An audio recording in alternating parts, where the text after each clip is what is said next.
في عندنا مشاكل عامة داخل الدائرة، داخل المركز عندنا. من ضمن هذه المشاكل برضو عندنا ترعة داخل قرية بنبان قبلي دي.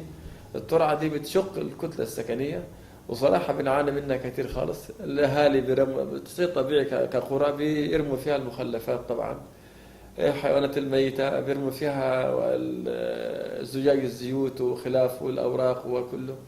وبعدين هذه الترعة برضو عليها مدرسة ابتدائية وعليها مدرسة إعدادي، طبعا دي برضه خطر خالص الأطفال اللي عليها. وفي أطفال كتير خالص صراحة بيغرقوا، بيحصل مغارق داخل هذه القرية. وكان فيه قرار قديم من زمان عن إنه إيه لازم يبقى فيه تفعيل وتغطية هذه الترعة. والحمد تواصلت برضه مع الإدارة المحلية أنا ومع الوحدة المحلية عندنا في مركز ضراو مع مديرية الري بأسوان، ومشكورين الناس برضه اعتمدونا خلاص. يعني حاليا تم طرحها حيتم التنفيذ ان شاء الله في السده الشتويه القريبه ان شاء الله. يعني غرب مركز ضراو ده عباره عن جزئين، شرق النيل وغرب النيل.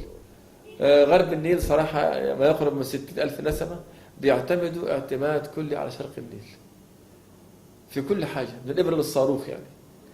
يعني في اعتماد كلي في الشراء وفي البيع. وعندنا السوق ضراو ده سوق كبير خالص، سوق الجمال ده سبت واحد، والسوق بتاع التلات ده برضه السوق بتاع المواشي. فالناس بيعتمدوا اعتماد كلي عليه، وبناء عليه بيتم الناس بتعدي من الشرق، من الغرب للشرق ومن الشرق للغرب لقضاء حوائجهم طبعا.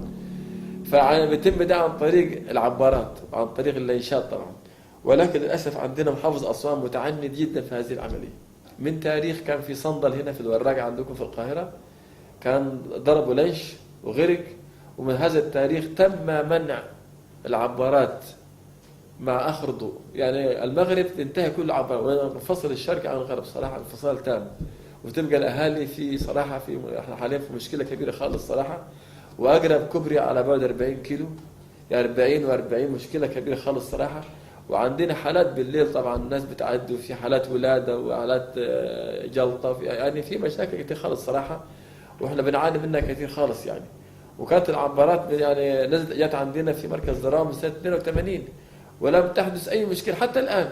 ولكن من هذا التاريخ صراحة المتعنم المحافظ كلمته كتير خالص صراحة، وكلمت الدكتور أحمد زكي بدر في هذا الموضوع. لكن هذا حتى الآن لم يتم أي حل خالص من المحافظ أو تجاوب نهائيا خالص. يعني مع نهاية آخر ضوء يتم إيقاف هذه العبارات نهائيا، والناس بتعدي عن طريق اللانشات. بالعكس العبارة أأمن، بيبقى فيه جنازة بالليل، بيبقى فيه فرح بالليل، أطفال.